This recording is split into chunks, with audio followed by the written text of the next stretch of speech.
Donc bonjour à tous, aujourd'hui on se retrouve ensemble pour revoir le Dan Wesson 715 2,5 pouces, produit par ASG et sous licence Dan Wesson. Comme d'habitude, si jamais vous voulez vous faire votre propre avis concernant ce modèle sans avoir à m'entendre parler, je vous invite à aller voir ma vidéo précédente via les fiches qui devraient s'afficher maintenant normalement, où je présente l'arme en fait pendant une session de tir et surtout sans parler. Ceci étant dit, rentrons tout de suite dans le vif du sujet et commençons par les caractéristiques générales de ce Dan Wesson. Bon, pour commencer, ce qui est des matériaux, je pense que je n'ai pas forcément besoin de le préciser, mais on retrouve majoritairement du métal, donc toute la partie chromée, et la crosse qui est en synthétique.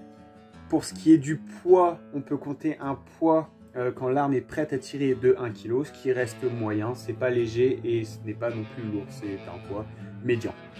Pour ce qui est de la longueur à présent, on a affaire à une longueur totale de 22 cm, et si l'on ne s'intéresse que au canon, on se retrouve donc avec un canon court, c'est mentionné dans le nom de l'arme, donc un canon de 2,5 pouces, c'est-à-dire environ 6 cm. À titre de comparaison, si je le compare avec le tout premier airgun que j'ai présenté, donc le 6 pouces de Swiss Arm, voilà la différence qu'on peut avoir. Donc là, 2,5 pouces et ici 6 pouces. Pour un poids, je rappelle de celui-là, 1,2 kg. Voilà ce que ça donne. Alors, avoir un canon court a ses avantages et ses inconvénients. Si on parle des inconvénients, c'est notamment dû à un canon plus court, donc une précision un petit peu moindre qu'un imposant revolver de 6 ou même 8 pouces. Cependant, je tiens à préciser que le canon, toujours qu'on retrouve à l'intérieur, contrairement à l'autre revolver, c'est un canon rayé. Donc ça a son importance puisque le plomb est plus stabilisé lors des tirs. De plus, avoir un canon court est relativement avantageux en termes de maniabilité puisqu'il peut rentrer en fait un peu partout, c'est beaucoup plus facile de se trimballer avec ce genre de réplique plutôt qu'avec un canon long. Il m'a été rapporté aussi qu'il serait théoriquement possible de changer le canon en fait en jouant sur ces goupilles. Cependant, j'ai fait mes recherches sur internet, mais je n'ai pas trouvé d'adaptateur, de canon plus long en fait pour ce Dan Wesson. Donc, à prendre avec des pincettes cette information, ou alors faire des recherches plus approfondies. Pour ce qui est des organes de visée, nous sommes donc avec une mire classique qui est parfaitement ajustable, donc c'est un très bon point, en élévation avec 7 vis. La hausse est ajustable en élévation et également en dérive avec la vis sur ce côté, donc avec un tournevis à vis plat, et vous pouvez donc régler votre hausse à votre guise, chose que j'ai encore besoin de travailler parce que je ne suis vraiment pas précis avec cette réplique pour le moment. Sinon, comme autre caractéristique générale, on peut mentionner que chaque Dan Wesson 715 a son propre numéro de série qui lui est propre, et sinon toujours cette poignée qui est en synthétique et qui fait très bien le travail. On tient vraiment bien l'arme en main avec du coup cette poignée ergonomique. Comme on peut le voir ici, la puissance annoncée est de 2,6 joules. C'est un petit peu, vraiment très peu moins puissant que d'autres types de répliques dans ce genre de plateforme. Cependant, ça reste particulièrement correct à 10 mètres. Vous devriez toucher ce que vous voulez viser avec, sans souci. Et sinon, vu que c'est une réplique avec une puissance inférieure à 20 joules, nous sommes donc classés en termes de législation en catégorie D. Et il vous suffira juste d'une pièce d'identité témoignant de votre majorité pour vous fournir ce modèle.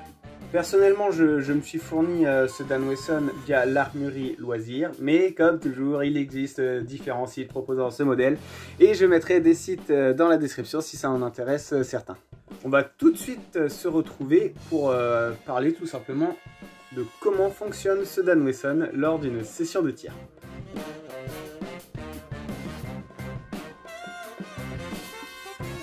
Alors, nous sommes donc en présence d'une arme à air comprimé qui, comme bon nombre de ces l'usine, si je puis dire, utilise comme source de propulsion une sparklette de CO2 de 12 grammes.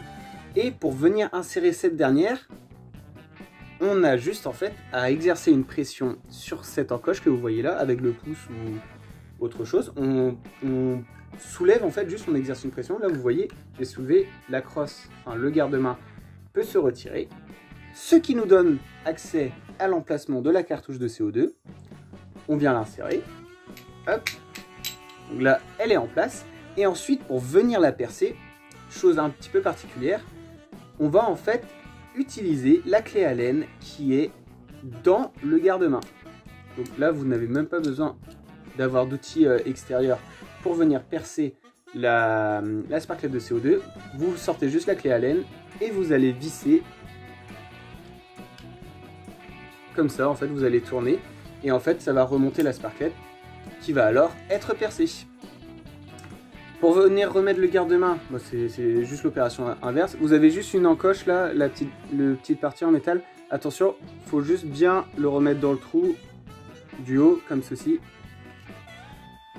Comme ceci plutôt, hop. Et ouais, après vous appuyez tout juste et puis voilà, c'est fait. Donc là, à partir de ce moment, vous avez votre sparklette de CO2 qui est en place et qui est percée. Mais vous ne pouvez pas encore tirer, puisque vous n'avez pas encore inséré les munitions. ASG plutôt, avec ce modèle, a voulu faire une plateforme relativement réaliste. Et ça se retrouve dans la façon dont on arme les munitions. La réplique utilise en fait, tout comme le 6 pouces de Swiss Arm, des douilles où l'on va venir insérer le plomb. Voici donc les douilles du Dan Wesson. Et voici maintenant les douilles du 6 pouces de Swiss Arm. Ce n'est pas la même configuration, comme vous pouvez le voir. Les douilles du Dan Wesson, en fait, utilisent déjà, grosse différence, des plombs de 4,5 mm de diamètre, mais des plombs à tête, enfin des plombs à jupe plutôt, contrairement au style BB's. Deuxième point qui change, c'est que l'insertion des plombs pour le Dan Wesson se fait à l'arrière de la douille, alors que pour le 6 pouces de Swiss Arm, elle se faisait à l'avant. La chose toute simple en fait à faire, c'est vous prenez votre douille, vous prenez un plomb, et en fait vous allez mettre la tête la première dans la douille. Ainsi vous vous retrouvez avec la tête du coup qui fait face à, enfin, qui va dans la direction de la douille. Vous faites ça pour vos 6 douilles, puisque le produit est livré avec 6 douilles, c'est un 6 coups. Et pour venir insérer ces douilles, il faut avoir accès au barillet. Pour avoir accès à ces derniers, on exerce une pression sur ce petit levier, on l'envoie vers le bas, et ensuite, avec votre pouce ou autre, vous exercez une pression sur la gauche, et voilà, vous avez votre barillet qui s'ouvre, et vous pouvez venir insérer votre douille, si je vois ce que je fais. Hop, un 6 coups. Ce qui est bien, avec cette insertion du coup des plombs à l'arrière de la douille, c'est que vous n'êtes absolument pas obligé de sortir les douilles du barillet. Vous pouvez réarmer en fait vos plombs directement dans le barillet, juste en venant les planter en fait dans la douille. Bon, après ça retire un peu le côté fun du rechargement du coup un peu plus manuel offert par ce genre de plateforme. Mais bon, au moins si vous voulez être un peu plus rapide pour vos rechargements, vous n'êtes pas obligé de sortir vos douilles du barillet, ce qui est appréciable, c'est sympa, ouais. Ok, maintenant, donc à partir de ce point, vous avez votre cartouche de CO2, donc votre source de propulsion, et vous avez aussi inséré vos plombs. Vous êtes prêt à tirer, si ce n'est qu'il faut retirer la sûreté. La sûreté se joue à ce niveau-là, avec ce tout petit interrupteur là, et en fait, quand il est vers l'avant, donc le point blanc, il est en sûreté, vous ne pouvez pas appuyer sur la queue de détente, alors que si vous le ramenez vers l'arrière, la pièce qui bloque le chien se retire, et là du coup, vous pouvez tirer. Point rouge, feu. Le Dan Wesson est une réplique de revolver qui possède le mode simple et double action. Ce qui veut dire que vous avez le choix de la façon dont vous voulez tirer vos plombs. Soit vous voulez tirer en double action. c'est-à-dire que vous allez presser très fortement, appuyer relativement fort sur la queue de détente et ça va faire, le chien va faire en fait tout son chemin. Ou alors, vous tirez en simple action, en armant avant de tirer le chien, en armant vous-même le chien, comme ceci. Comme ça, vous n'avez plus qu'une petite pression à exercer sur la queue de détente pour faire partir le coup. Personnellement, je tire toujours en simple action parce que, déjà que je ne suis pas hyper précis avec cette réplique, parce qu'en double action, il faut appuyer relativement fort et en plus, de ce fait, il y a des tremblements qui peuvent se produire, vous rendant donc moins précis. C'est pour ça que moi je préfère toujours armer avant le chien et comme ça, une fois que j'ai ma cible, j'ai bien pris ma cible dans la ligne de mire, dans ma mire plutôt, j'ai plus qu'à appuyer sur la gâchette et j'essaye d'être précis, hein, même si c'est pas encore ça. Bref, une fois vos 6 coups tirés, soit déjà revenez en sûreté, c'est pas mal. Mais ensuite, vous rouvrez le barillet et soit vous voulez sortir les douilles et les réarmer une à une, soit vous les laissez dans votre barillet et vous les réarmez du coup une par l'arrière du canon. Si jamais vous avez terminé votre session de tir, pensez toujours à retirer votre CO2 de la réplique car il n'est jamais conseillé de laisser du CO2 dans ces répliques, ça pourrait endommager les joints prématurément. On va se retrouver pour des commentaires tout simple, hein, très vite fait, sur ce Dan Wesson 715.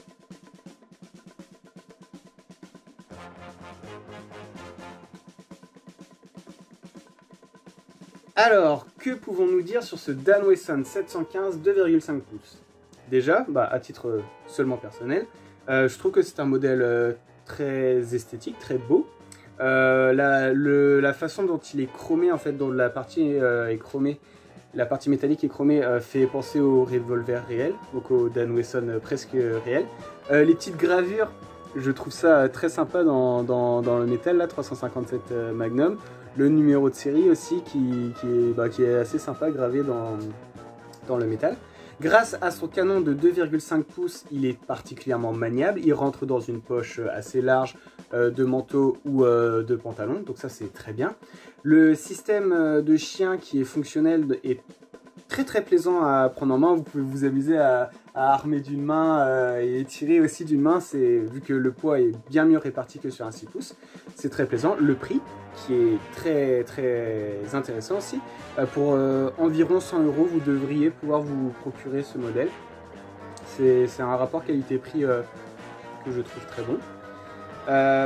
Qu'est-ce qu'on peut dire de plus? Le canon court.